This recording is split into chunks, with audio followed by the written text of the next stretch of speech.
Agosto de joelhos no chão, Efésios 3,14, parte A. Por esta causa me ponho de joelho. Nós estamos nos colocando de joelho em agosto, orando mais, buscando mais, clamando mais ao Senhor, porque acreditamos que Deus quer fazer muito mais na igreja, na nossa vida, na nossa família e no Brasil. E acreditamos, porque são esses os nossos 3 principais alvos de oração: a família, a igreja e o Brasil. Queremos clamar por todos esses 3 alvos, e claro, outros que você vai incluir, mas ore, nosso jejum é quinta-feira, você vai tirar uma refeição e vai orar e colocar diante de Deus em oração por esses alvos. E nós estamos a cada domingo ministrando a palavra de Deus dentro de uma temática envolvendo a oração. Começamos com Daniel, oração na perseguição, depois Salomão, oração de sabedoria nas células, Ana, oração no tempo de desespero, domingo passado. Nessa semana na célula, estudamos sobre Paulo, a oração intercedendo com profundidade espiritual. E hoje nós vamos estudar sobre a oração que reflete o perdão de Cristo. Estudando quem? A vida de Estevão. Nós vamos pegar como pano de fundo, como história de fundo, a história de Estevão, que está em Atos 7, versos 54 a 60. Vamos à história, à leitura bíblica. Ouvindo isso, ficavam furiosos e rangiam os dentes contra ele. Mas Estevão, cheio do Espírito Santo, levantou os olhos para o céu e viu a glória de Deus e Jesus de pé à direita de Deus. E disse: vejo o céu aberto e o Filho do Homem de pé à direita de Deus. Mas eles taparam os ouvidos e, gritando bem alto, lançaram-se todos juntos contra ele. Arrastaram-no para fora da cidade e começaram a apedrejá-lo. As testemunhas deixaram seus mantos aos pés de um jovem chamado Saulo. Enquanto apedrejavam Estevão, este orava: Senhor Jesus, recebe o meu espírito. Então caiu de joelhos e bradou: Senhor, não os considere culpados deste pecado. E dizendo isso, adormeceu. Queridos, essa é a história de Estevão. Para quem não está tão familiarizado com a história de Estevão, Estevão foi o primeiro mártir do cristianismo, dessa igreja nascente que começava ali em Jerusalém. Milhares de pessoas se convertiam, a igreja cresceu e a igreja não conseguiu, os líderes não conseguiam atender todas as necessidades da igreja, em especial as viúvas, os órfãos, aquelas pessoas que precisavam de uma atenção na área social. E eles então decidiram eleger 7 pessoas cheias do Espírito Santo para cuidar dessas pessoas que estavam com essas necessidades. E disseram: eles cuidarão dos órfãos, das viúvas, de servir o povo, e nós cuidaremos do ministério da palavra. E foram eleitos 7 pessoas para esse ofício, e um deles era Estevão. E Estevão ele se destaca de entre os demais pela sua eloquência, pelo seu nível de conhecimento que ele tinha, e pela sua ousadia, e claro, por conta disso, Estevão, cheio do Espírito Santo, como um grande pregador faz, cheio do Espírito Santo, ele quer pregar, e ele envolve com alguns grupos religiosos, e ele debate com esses grupos religiosos, mas esses grupos religiosos não conseguem refutá-lo, não conseguem superar seus argumentos, e são sobrepujados por Estevão, e cheio de iras e ódio, porque não conseguiram debater contra Estevão, e eles levantaram acusadores falsos, e com esses acusadores falsos, eles conseguiram a condenação de Estevão, apedrejamento. E aqui é exatamente o momento desse apedrejamento de Estevão, Estevão está sendo apedrejado ali no momento de dor para ele, de sofrimento para ele, mas Estevão vai nos ensinar muito sobre perdão. Esse é o tema que nós queremos explorar com vocês aqui hoje. A oração que reflete o perdão de Cristo. Oração que reflete o perdão. Então nós vamos trabalhar sobre o perdão. E o perdão, é claro, ela é uma das virtudes mais difíceis de praticar da Bíblia. Eu não estou falando de uma coisinha à toa, de uma coisa que não tem valor para você, que alguém te toma e você deixa para lá, porque não vai te fazer falta. Não estou falando de coisinhas pequenas, eu estou falando de coisas realmente graves que acontecem conosco, graves injustiças de que somos submetidos, ou que temos que lidar, pessoas que nos atacam, que nos ferem injustamente, que nos traem, pessoas que nos levantam calúnias, pessoas que causam realmente grandes males a nós. E eu estou falando exatamente disso, e isso para nós é o grande desafio, é liberar o perdão a estas pessoas. E é o que nós vamos estar estudando aqui hoje. Vivemos em um mundo que a atitude comum é vingar-se, é revidar.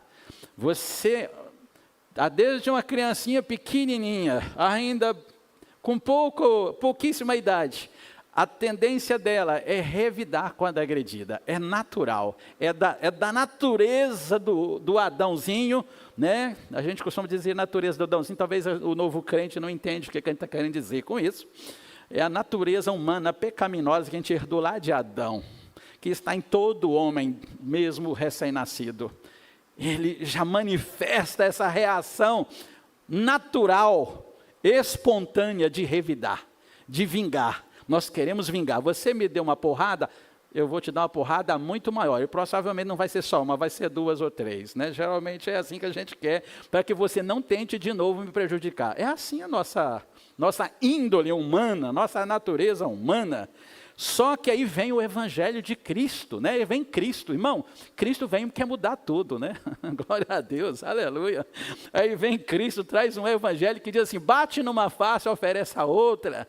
Tomou a capa, oferece a túnica. Forçou você a andar 1 milha, anda 2. Jesus é revolucionário, irmão. Sim, Jesus ele vem quebrando muito paradigmas, vem quebrando muitas filosofias que estavam tão enraizadas, tão cristalizadas, e ele vem quebrando tudo isso e vem trazendo um novo evangelho que é contra a cultura vigente, já no seu tempo. E hoje também não é diferente. Isso é muito radical também para os nossos dias de século 21. Esse Estevão do primeiro mártir vai nos ensinar muito, né? Esse primeiro mártir, com o seu exemplo extraordinário, mesmo no momento em que ele está sendo apedrejado, ele ora pedindo perdão a Deus para aqueles seus algozes, para aqueles seus apedrejadores. Somente um homem cheio do Espírito Santo, que nasceu de novo, que tem o Espírito Santo de Deus na sua vida, seria capaz de tal coisa. Em vez de estar xingando, amaldiçoando as pessoas que estavam ali fazendo esse apedrejamento, ele está intercedendo por elas. Isso é muito radical, isso é louco. É a loucura do Evangelho que Paulo fala, né? O Evangelho de Cristo, ele é loucura para os que estão de fora, que não conhecem o Evangelho. Mas para mim, para você que já conheceu Cristo, o que é? É poder de Deus para a salvação de todo aquele que crê, aleluia. Não é? C.S. Lewis, ele diz assim: perdoar é um belo ideal até que tenhamos algo a perdoar. C.S. Lewis é o autor das Crônicas de Nárnia, né? Quem que nunca assistiu? Né? Eu gosto dos filmes das Crônicas de Nárnia, né? Interessante, são umas ficção, e ele acaba mesclando um pouco de cristianismo no meio daquele ali, tem sempre alguma coisa. E realmente, perdoar parece fácil, parece uma coisa simples, parece uma boa teoria, algo bonita e necessária, mas quando chega a hora que você que precisa perdoar, é você que foi gravemente ofendido, aí sim nós temos dificuldade de lidar com perdão. O bispo Márcio Meira, ele diz assim: o perdão não é apenas um conceito abstrato, mas uma decisão difícil que exige graça, humildade e amor. Como perdoar é difícil, mas nós, como cristãos e seguidores de Cristo, nós somos chamados a perdoar como Cristo perdoou. Não tem nenhuma outra opção para nós, não tem uma coluna do meio para você marcar, não tem outra alternativa. E o perdão, queridos, é bom que a gente entenda o que é o perdão. O perdão não é ignorar a dor, como se ela não existisse. Não é eu dizer para mim mesmo: essa ferida não existiu, não, a ferida foi feita.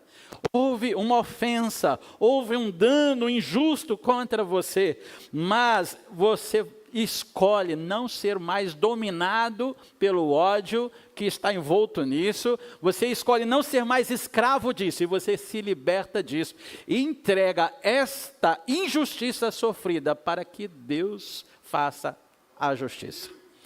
Isso sim que é o perdão que Jesus espera que eu e você pratiquemos, coloquemos aos pés da cruz.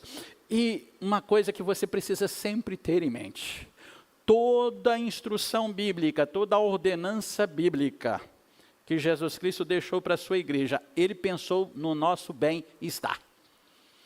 Quando falamos de perdão, não é diferente, já é comprovado que uma pessoa que guarda ódio, ressentimentos, e não libera perdão, é uma pessoa que está vivendo debaixo de uma escravidão mental, psicológica, ela está vivendo debaixo de um jugo muito pesado. E muitas destas pessoas, já existe comprovação em estudos científicos, que elas se submetem até a riscos de doenças, de fragilidade no seu sistema imunológico, porque ela está tão enraivecida, tão cheia de ódio, ela não consegue viver para ela não consegue viver para a sua família, ela não consegue desenvolver um projeto, ela não consegue viver outra coisa, porque ela está presa, algemada na pessoa que o feriu.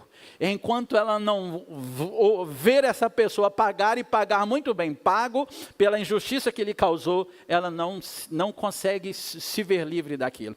E Jesus, quando Ele diz para que nós perdoemos, Ele está dizendo: quebre esse jugo. Eu tenho muito mais para você. Eu quero fazer muito mais na sua vida. Eu quero abençoar muito mais a tua vida. E só que quando a gente não entende isso e não aceita isso, nós ficamos presos. Mas o Senhor nos chama a sermos libertos. Estevão vai nos ensinar o quanto o perdão é poderoso para que eu e você possamos vivê-lo na nossa vida. Então nós vamos estudar 3 pontos com vocês aqui. A oração que reflete o perdão de Cristo: primeiro, ela mantém a visão celestial. Depois, ela ora pelos perseguidores. E depois, ela, claro, reflete o caráter de Cristo. Vamos lá. Visão celestial. Mas ele, estando cheio do Espírito Santo, Estevão, está falando de Estevão, fixando os olhos no céu, viu a glória de Deus, e Jesus que estava à direita de Deus, e disse: eis que vejo os céus abertos e o Filho do Homem em pé à direita de Deus.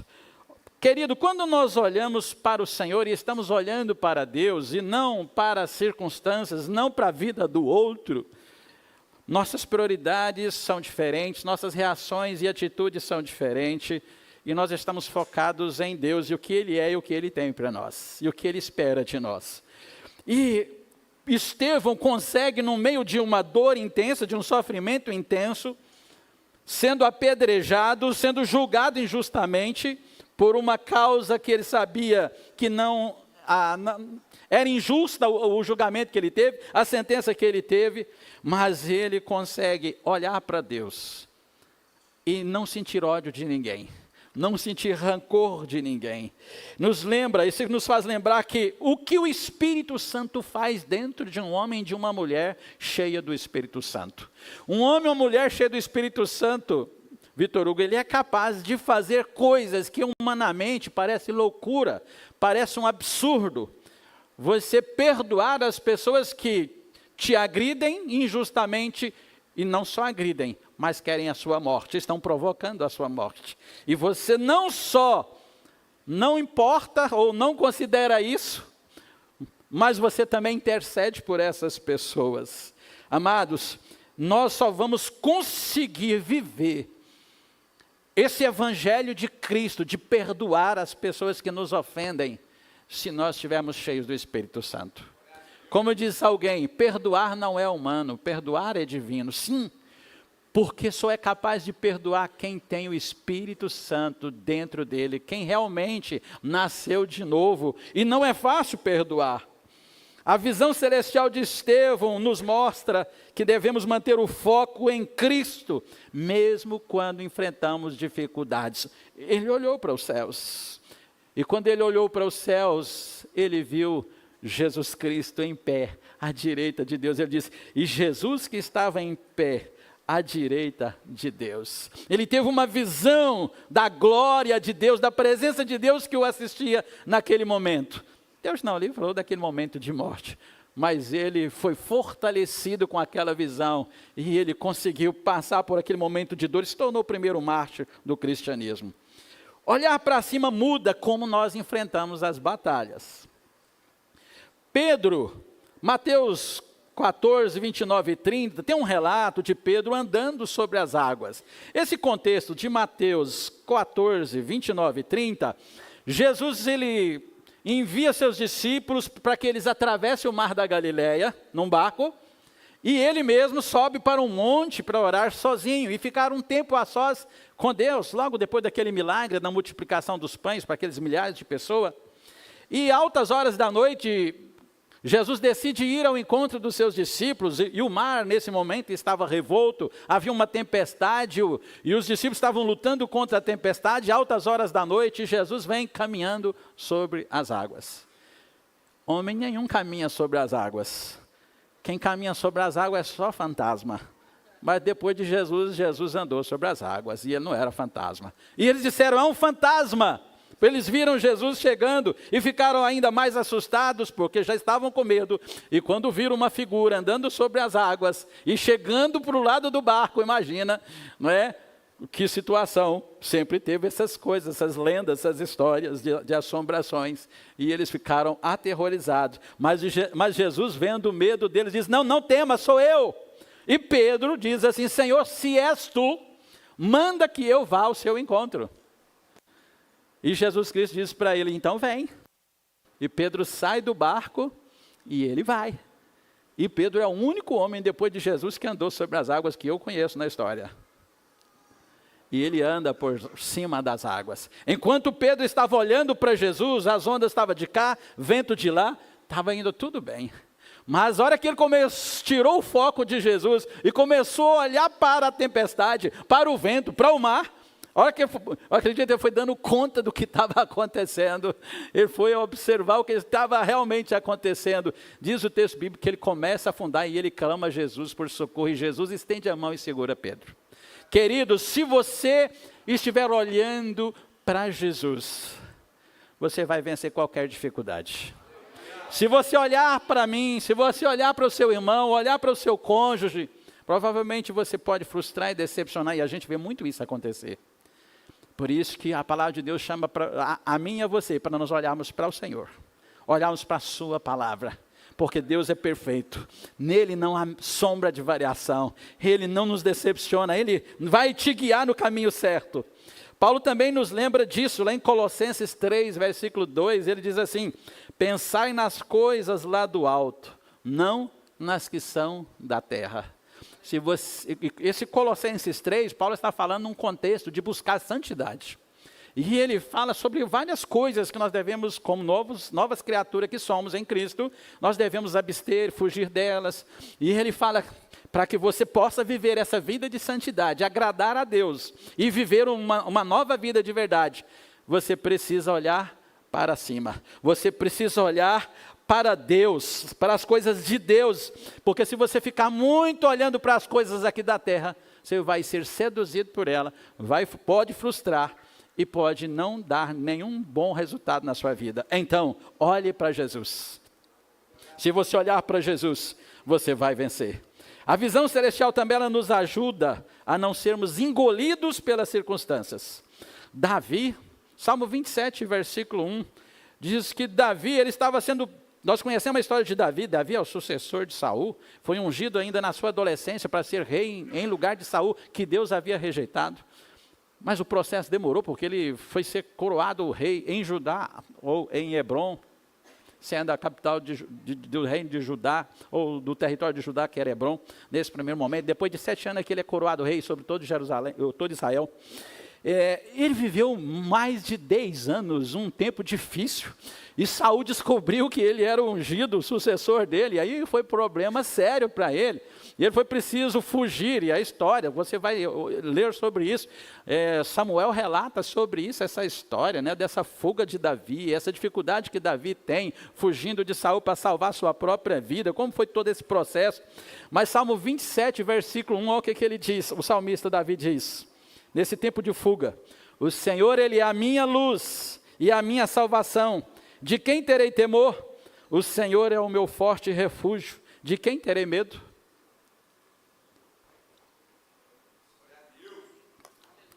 Não importa a perseguição, não importa as dificuldades, elas não vão te engolir, se você estiver olhando para o Senhor e confiando nele. Você precisa ter essa fé, essa confiança, que Deus está com você e vai te sustentar. Você vai ver também esse mesmo nível de fé em Jó. Jó, a história de Jó, que perde todos os seus 10 filhos num só dia, perde todas as suas riquezas num só dia. Isso, gente, é num só dia. Chega um mensageiro, dá uma notícia de uma tragédia. Chega outro mensageiro, dá outra notícia de tragédia. E por fim, quando não bastou isso, o diabo ainda faz mais acusações. Deus permite que o diabo toque na sua saúde. E ele vai, fica todo cheio de feridas, da cabeça até os pés, e senta num monte de cinzas e com cacos de telha a coçar as suas feridas. Olha a situação que fica Jó. Até os amigos, os seus preciosos amigos que vêm de lugar distante, chamados sábios, que vêm para consolá-lo, quando vem a situação de Jó, ficam 7 dias sem falar nada, porque não tem coragem de falar nada, sentado em volta dele, não tem coragem de abrir a boca para falar nada, porque tamanha era a desgraça e o sofrimento daquele homem. Eles não tinham palavras para dizer nada. O texto diz que eles ficaram 7 dias ali em volta dele, sem falar uma palavra. Por fim, abrem a boca. Melhor se não tivessem abrido, porque só fizeram acusações contra Jó. O sofrimento que era físico e emocional passa a ser agora de acusações dos próprios amigos. E o que eu acho lindo em Jó 19, verso 25, diz assim: eu sei que o meu Redentor vive, e por fim se levantará. Essa era a fé que Jó tinha, e ele venceu. Deus deu vitória para ele. Como que ele conseguiu isso? Porque ele estava olhando para Deus. Porque se ele fosse olhar para as desgraças que ele já estava vivendo, tantas tragédias que ele estava vivendo, depois dizer: eu sou um miserável, eu tenho que acabar com a minha vida, o que eu ainda estou fazendo vivo, não é? Mas ele está olhando para Deus e ele declara: eu sei que o meu Redentor vive. Essa deve ser a fé. Você precisa olhar para Deus no meio das tragédias. Aí o escritor aos Hebreus, capítulo 12, versículos 1, a parte A do verso 2, diz assim: portanto, também nós, uma vez que estamos rodeados por tão grande nuvem de testemunhas, livremo-nos de tudo que nos atrapalha e do pecado que nos envolve, e corramos com perseverança a corrida que nos é proposta, tendo os olhos fitos em Jesus, autor e consumador da fé. Corra a carreira que Deus te chamou para correr. O que você está fazendo olhando demais para a vida dos outros, olhando para as dificuldades? Corra, vá em frente, Deus te chamou para algo, você precisa seguir em frente. Tem hora que você vai precisar dar o passo, tocar no mar para que o mar se abra, é assim que acontece. Você precisa de atitudes de fé e acreditar que Deus vai te conduzir no meio do processo. Você não pode parar no propósito, no chamado que Deus te deu e abandonar tudo que Deus te deu. Acredite, o Senhor nos chama para correr com perseverança a corrida que Ele nos chamou, olhando sempre para Jesus, autor e consumador da nossa fé. É assim que a gente vence. Aí fica a pergunta para você: você tem olhado mais para os problemas ou você tem olhado mais para o seu Deus e quem Ele é? Comece a olhar mais para Deus. Porque se você olha demais para os problemas, sabe o que vai acontecer com os problemas? Eles crescem. Só que os problemas não são nada diante do seu Deus. E você precisa acreditar no seu Deus, olhar para Ele, confiar nele. O Estevão estava morrendo, estava sentenciado. Ele estava no momento da sua morte. Mas ele olha para Jesus, ele olha para Deus. A oração que reflete o perdão de Cristo, ela ora pelos perseguidores.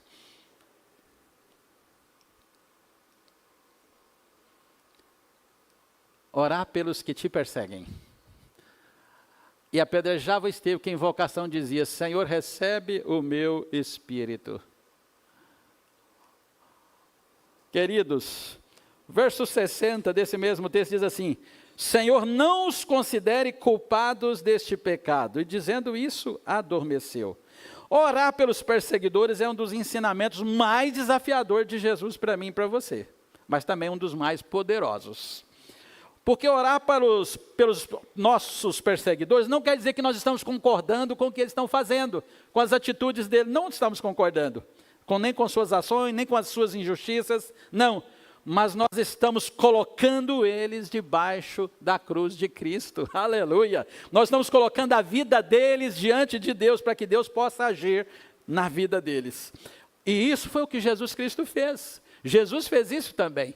Quando Jesus estava lá na cruz do Calvário, crucificado, já crucificado, ele faz a sua, talvez a última oração, aliás, antes dessa daqui, quando ele diz, Pai, perdoa-lhes. Deixa eu ver se está aqui. Não está. Pai, perdoa-lhes porque não sabem o que fazem. Lucas 23, 34, Lucas relata esse momento de Cristo na cruz, que ele perdoa. Ele pede para que Deus perdoe aquelas pessoas que estavam crucificando ele. Da mesma forma que Estevão também. Senhor Jesus, recebe o meu espírito. E ele diz também no verso 60, perdoa esse povo também. Não considere esse povo culpado pelo pecado que estão cometendo aqui hoje. Amados, Jesus Cristo também fez isso. Porque, olhamos para Mateus 5,44. Para mim é uma das instruções, das orientações de Jesus, mais desafiadora para mim como igreja e para você também. Ele diz, amai os vossos inimigos e orai pelo que vos perseguem. Orai, amai. Primeiro você ama seus inimigos. Você tem inimigo? Crente pode ter inimigo. Eu posso ter pessoas que não gostam de mim e não gostam mesmo. Mas não quer dizer que eu seja inimigo dela. Elas podem ser meus inimigos. Às vezes, eu não posso controlar isso, mas eu não posso ser inimigo delas. Aí ele diz, ame estas pessoas que são inimigas de vocês. E diz, ore pelos que vos perseguem. Esse ensinamento de Jesus, ele está falando sobre o contexto de lei, de legalidade, das exigências do Velho Testamento, da lei. Só que aí ele fala que a instrução que ele dava para os seus seguidores, para os discípulos dele, é que nós deveríamos amar nossos inimigos e orar pelos nossos perseguidores, e não revidar. Esse é o ensino de Jesus para nós. E Paulo reforça isso lá em Romanos 12, do verso 17 até o 21, Romanos 12, versos 17 a 21, Paulo ensinando a igreja lá de Roma, ele diz assim, não retribua ninguém mal por mal. Por quê? Porque nossa tendência, mesmo a gente tendo recebido Cristo na nossa vida, essa atitude racional nossa é de revidar. Mas ele está dizendo, não retribua mal por mal. Não façam isso. Procure fazer o que é bom e correto aos olhos de todos. Faça todo o possível para vocês viverem em paz com todos. E diz ainda no verso 19, amados, nunca procurem vingar-se. Ele está dizendo para a igreja. Essa palavra de Paulo, ela é para a igreja. Amados, nunca procurem vingar. Nunca. Não, aí ele continua dizendo, olha, nunca procure vingar-se, mas deixe com Deus a ira. Tem um outro texto bíblico que diz assim para nós, ireis, mas não pequeis. Porque irar é um sentimento nosso, na hora da raiva, na hora de algo ruim que acontece, algo que nos contraria, a gente fica com raiva. Só que o versículo termina, ireis, mas não pequeis, você não pode pecar. E aqui Paulo está dizendo, deixem com Deus a ira, pois está escrito, minha é a vingança, eu retribuirei, diz o Senhor. Aí Paulo, para ensinar, porque Paulo ele é muito didático nos seus ensinos, né? Paulo, para deixar isso mais prático ainda, você vai para o verso 20, ele explica como isso deve fazer, como você deve agir. Ele diz, pelo contrário, se o seu inimigo tiver fome, o que se faz? Deixa ele passar fome, né? Dá comida para ele. Dá comida para ele. Se tiver sede, dá água para ele. Leva uma Coca-Cola para ele geladinha. Quem sabe um salgadinho daquele melhor que tem na cidade, né? Um pão de queijo quentinho feito na hora. É claro que talvez ele vai achar que você envenenou, né? No primeiro momento vai achar que você envenenou, está querendo matá-lo. Mas depois ele vai ver que está lacradinho, né? Está tudo arrumadinho. Mas ele fala, Se tiver fome, dá de comer. Se tiver sede, dá de beber. E fazendo isso, você amontoará brasas vivas sobre a cabeça dele. E o versículo 21, ele continua ainda mais, ele é mais contundente ainda. Ele diz, não se deixe vencer pelo mal, mas vença o mal com o bem. Esse é o ensino de Cristo que Paulo aqui reforça para mim e para você, que nós devemos orar pelos que nos perseguem. Como é possível isso? Só quem tem um coração perdoador.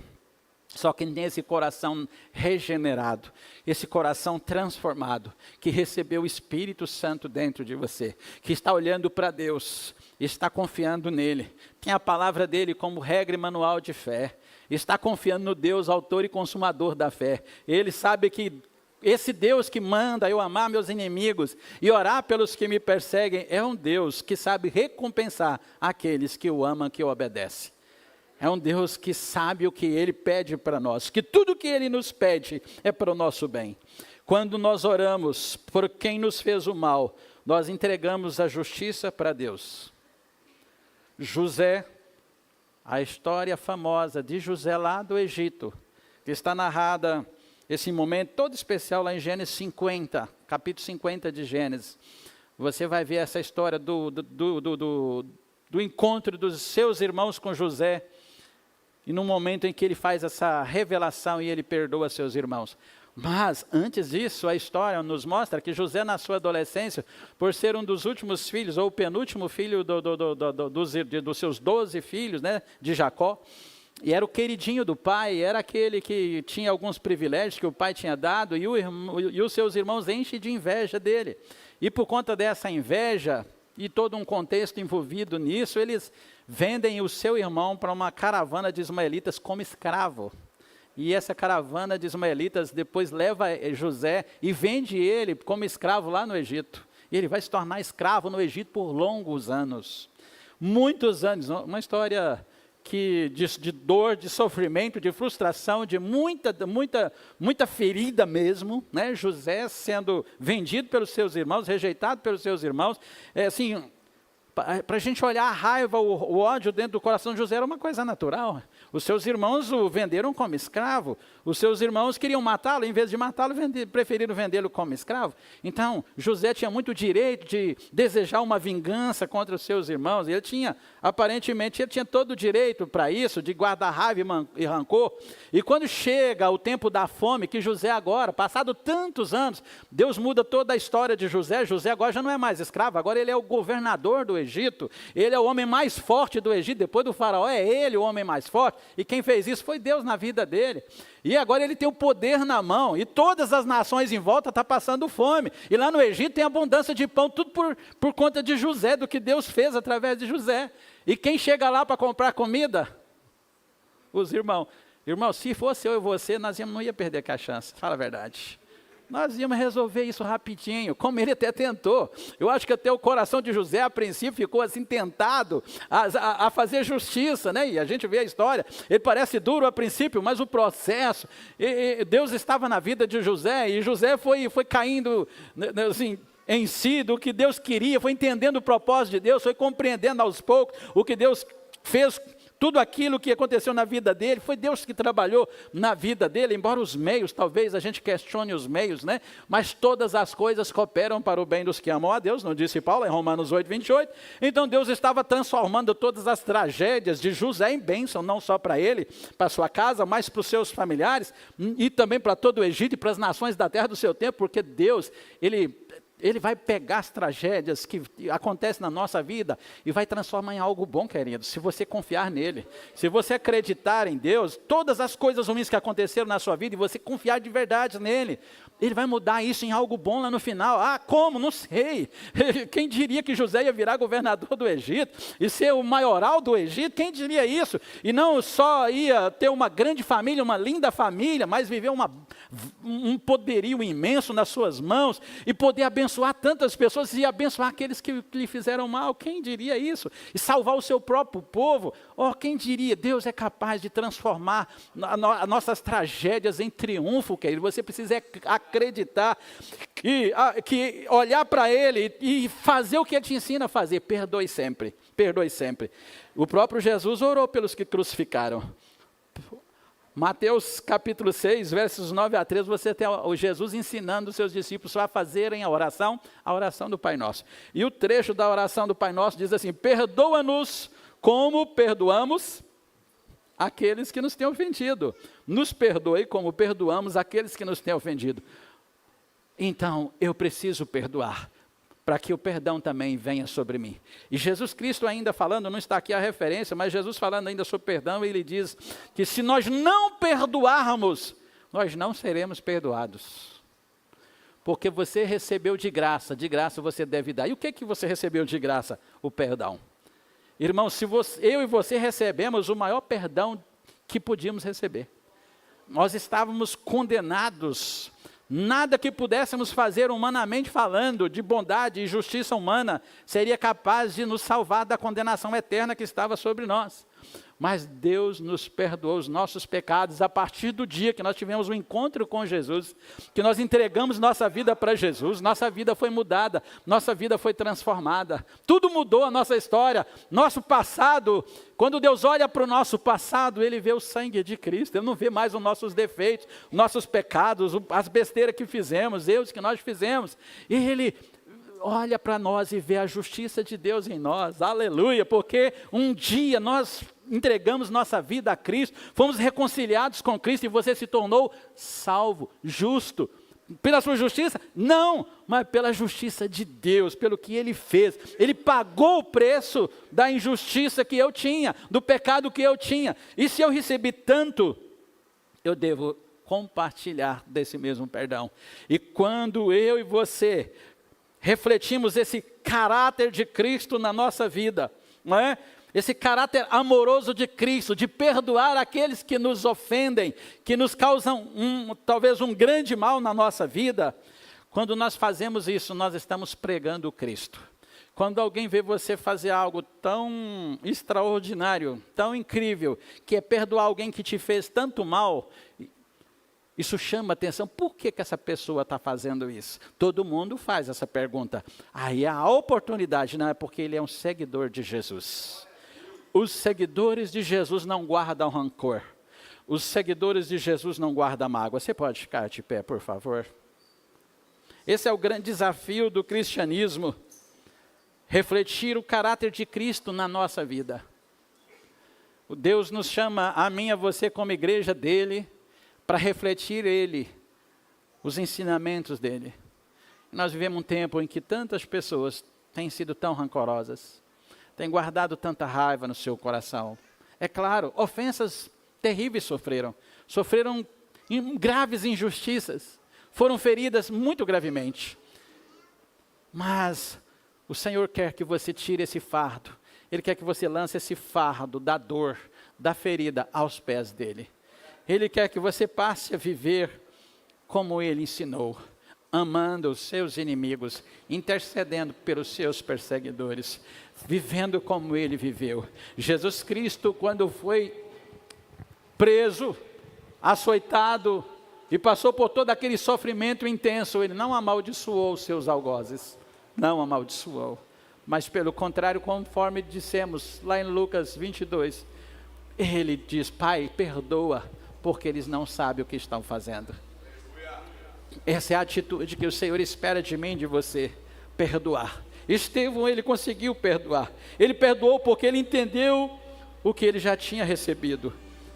E por isso ele pôde perdoar, porque ele vivia isso dentro do seu coração. E o Senhor Jesus Cristo também quer que eu e você liberemos o perdão. Que a sua oração, talvez se você tem alguém que precisa do seu perdão, talvez muitas das vezes essas pessoas que te feriram gravemente, a maioria delas são pessoas muito próximas de nós, muito próximas. Geralmente são pais, são nossos pais. Quantas vezes a gente observa, quando conversamos com as pessoas, as maiores feridas são causadas pelos próprios pais. Pais que abandonam seus filhos, pais que abandonam os lares, pais que espancam os filhos, pais que deveriam amar os filhos e agem como inimigo dos filhos. E esses filhos crescem com dor, amargura e com esse fardo pesado nos ombros, esse fardo do ódio, do ressentimento.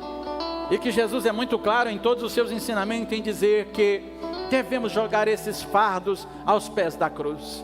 Devemos pegar o fardo de Jesus, devemos pegar o jugo de Jesus, porque Ele diz: o meu fardo é leve e o meu jugo é suave.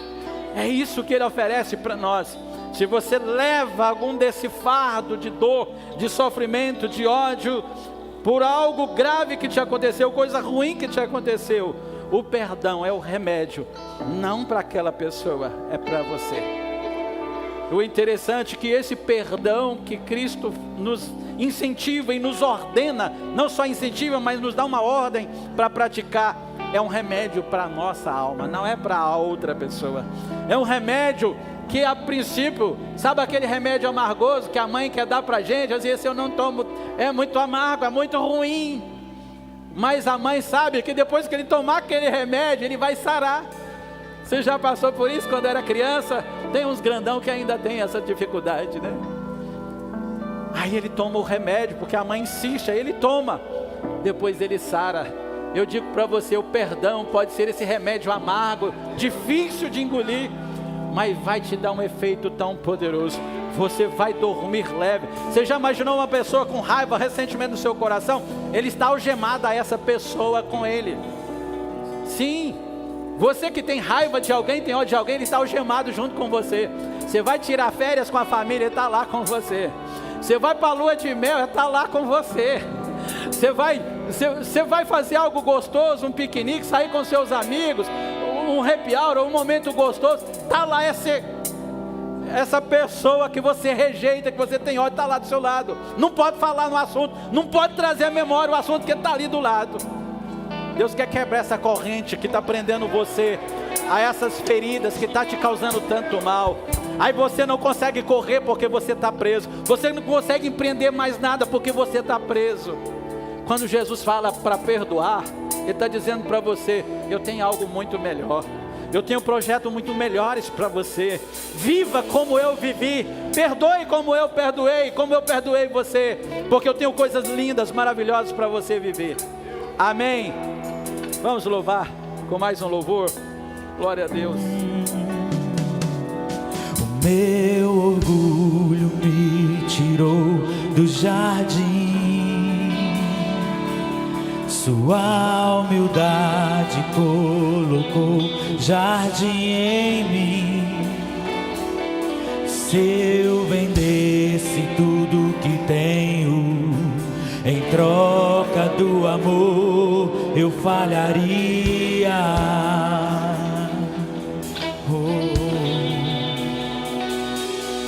Pois o amor não se compra, nem se merece. O amor se ganha, de graça o recebe. Adore.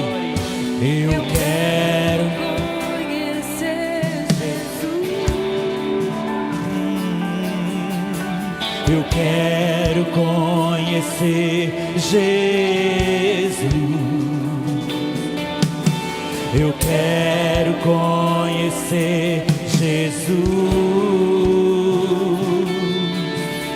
Eu quero conhecer Jesus. E o meu orgulho me tirou do jardim. Sua humildade colocou jardim em mim. e se eu vendesse tudo que tenho em troca do amor, eu falharia. Aleluia. Pois o amor não se ganha e nem se merece. O Saul recebe. Nós queremos. Eu quero conhecer Jesus. Eu quero conhecer Jesus. Eu quero conhecer Jesus. Eu quero conhecer. Adora Ele nessa noite. E o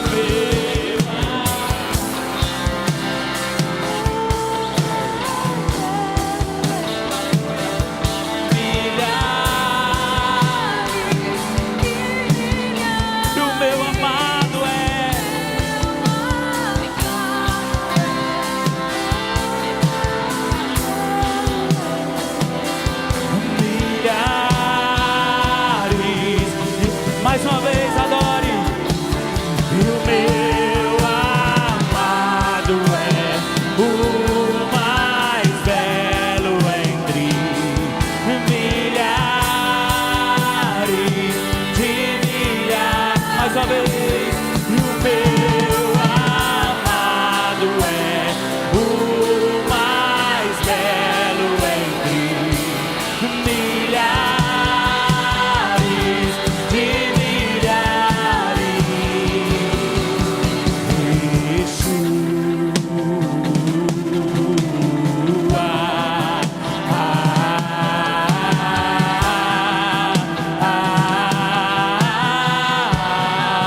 adoremos juntos.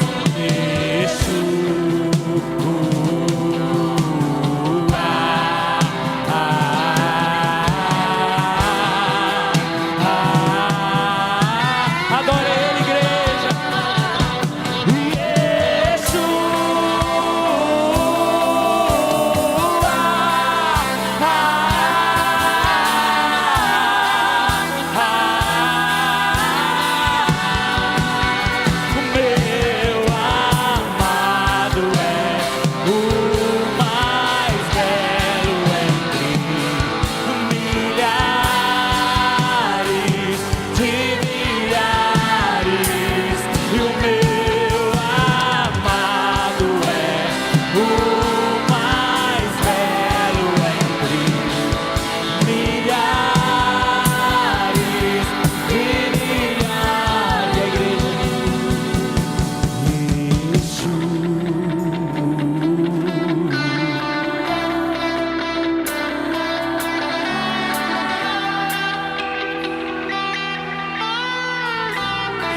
Yeshua.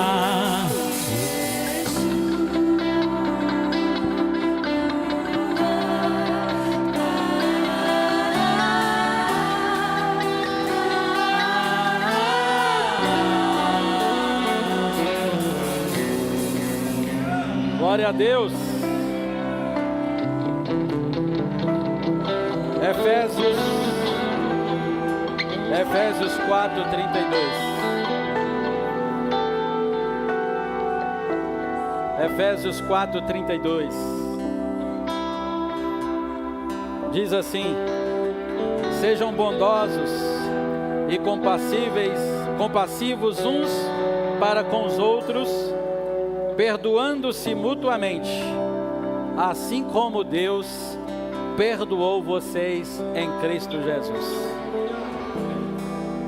Como você reage quando alguém lhe fere? Sua reação aproxima as pessoas de Deus ou afasta as pessoas de Deus? O perdão, ele é um ato de obediência a uma ordenança de Jesus para nós. E ele quebra o ciclo da vingança. E ele abre espaço para que a graça de Deus possa agir na vida das pessoas envolvidas. Em um mundo onde retribuição é a resposta natural ao mal, o perdão introduz algo radical: a graça, a bondade, a misericórdia de Deus, o amor de Deus. O perdão, ele não nega a dor, a ferida causada, mas ele se recusa a perpetuar esse ódio, esse ressentimento. E ele abre caminho para a cura, para a restauração, para a transformação e para que a obra de Deus possa acontecer na vida das pessoas. Reflita quem você precisa perdoar. É um mandamento, é uma ordem de Cristo para nós. Talvez você não consiga fazer de pronto. Ore pedindo a Deus graça, força, capacidade para perdoar essa pessoa. E confie que o Senhor vai te dar força para você perdoar essa pessoa. Talvez você vai precisar orar por um tempo até você conseguir dizer: eu perdoo fulano, eu perdoo fulano. E você talvez nas primeiras vezes que você disser isso, talvez será algo muito forçado, algo muito difícil, algo da boca para fora. Mas você vai fazer isso muitas e muitas vezes depois, até que isso saia sem dor, sem sofrimento, até que realmente você tenha de verdade liberado esse perdão, e essa dor já não é mais uma ferida em você. Quando você alcançar isso, você foi liberto de uma prisão muito poderosa que estava atrapalhando a sua vida. Acredito, Cristo nos chama não só apenas para falar sobre o perdão, mas para vivê-lo. E é isso que Ele quer. Para você que é seguidor de Jesus Cristo, viva isso na prática. Deus quer que eu e você vivamos esse evangelho prático, que a gente vive o que Cristo ensinou, porque é isso que vai fazer diferença entre nós e os que não servem ao Senhor. E você que ainda não entregou sua vida a Cristo, você só vai poder perdoar de verdade o dia que você tiver um encontro com Jesus e receber o perdão dele. Tem alguém para Jesus aqui hoje, que veio aqui e que quer entregar a sua vida para Jesus e receber o perdão dele? Tem alguém? Se tiver, dá um sinal. Tem aqui um jovem. Deus te abençoe. Deus te abençoe, querido, pela decisão. Receba o perdão de Jesus. Deus te abençoe. Mais um jovem para Jesus, amém. Glória a Deus. Deus te abençoe. Receba o perdão dele. É Ele que nos perdoa dos nossos pecados. Tem mais alguém que quer receber o perdão de Jesus? Tem? Tem? Estenda sua mão para cá. Vamos orar por eles. Pai, nós abençoamos a vida desses jovens que entendeu a sua palavra e entregam suas vidas a Ti. Recebe-os, Pai, perdoa os seus pecados, põe neles o Teu Espírito Santo, dá-lhes uma nova vida em Cristo, e que eles vivam, Pai, não debaixo mais do jugo do pecado, mas debaixo da cruz de Cristo, debaixo da bênção do Senhor. Pai, nós os abençoamos para uma nova vida, uma vida abundante, na caminhada com o Senhor, em nome de Jesus, amém. Talvez você que veio aqui hoje, tem alguém para você perdoar, e ao longo dessa palavra o Senhor falou muito no seu coração sobre isso. E a pergunta que o Senhor está dizendo para você é: até quando você vai carregar esse fardo? Até que dia? Você não tem todo o tempo. Essa é a resposta de Deus.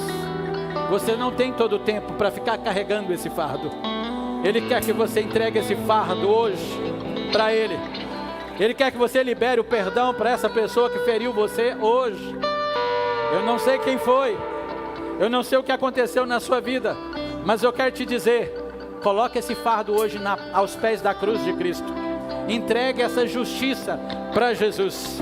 Libere o perdão para essa pessoa, porque essa pessoa pode ter um encontro com Jesus e Deus perdoar os pecados dela e apagar todo esse passado ruim que ela fez, e você é uma das vítimas, e ela ainda ser salva, e você, por guardar raiva e ressentimento, pode ficar sem sua salvação, porque Jesus Cristo foi muito contundente, muito claro quando disse: vocês não serão perdoados se vocês não perdoarem. Então não é uma coisa que eu simplesmente digo: eu vou servir ao Senhor sem perdoar. Não tem jeito. Você tem que fazer uma escolha. Andar com Jesus é seguir Ele. Ou você segue Ele ou não segue. Desculpe a minha franqueza. Eu sei que é uma palavra dura, mas é com muito amor. E quando Jesus falou isso, eu não estava querendo ofender ninguém. Ele estava querendo libertar as pessoas.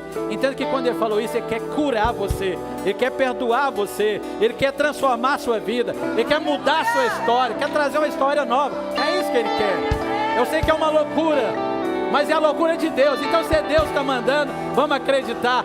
E eu queria que você orasse comigo. Eu quero orar para você que tem essa situação na sua vida, algo ruim que aconteceu, seja pai, mãe, filho, filha, patrão, ex-patrão, ex-esposa, ex-esposo, seja quem for na sua vida que te ofendeu gravemente, te causou um dano muito grande, te prejudicou, perdoe hoje, em nome de Jesus. Seja curado, seja liberto. Feche os seus olhos. Pai, eu te apresento o seu povo, aqueles que têm, Senhor, feridas ainda na alma, que não foram libertas, que não foram curados, porque o perdão não foi liberado, porque Jesus ainda estão presos a essas pessoas, essas situações do passado, coisas graves, terríveis que aconteceram aos teus filhos. Mas quando o Senhor nos pediu para perdoar, é porque o Senhor queria curar, é que o Senhor queria mudar a história, é que o Senhor queria escrever uma história nova. É isso, Senhor. E eu oro, capacita os seus filhos também hoje a liberar esse perdão, a viver esse perdão, a orar essa oração que perdoa como Cristo perdoou. E viva, Pai, como filhos de Deus, como herdeiros de Deus, como pessoas transformadas pelo Senhor. Despede a sua igreja agora em paz. Todos que aqui vieram, leve em paz a sua casa. Dá uma semana abençoada. Abençoe, meu Deus, o trabalho. Abençoa a família, as finanças. Abençoa, meu Deus, tudo que eles forem fazer. Guia os teus filhos, guarda eles. Em nome de Jesus, assim eu os abençoo. Amém. Mais um amém para ele, amém. Vai, Pai, Deus abençoe. Em nome de Jesus.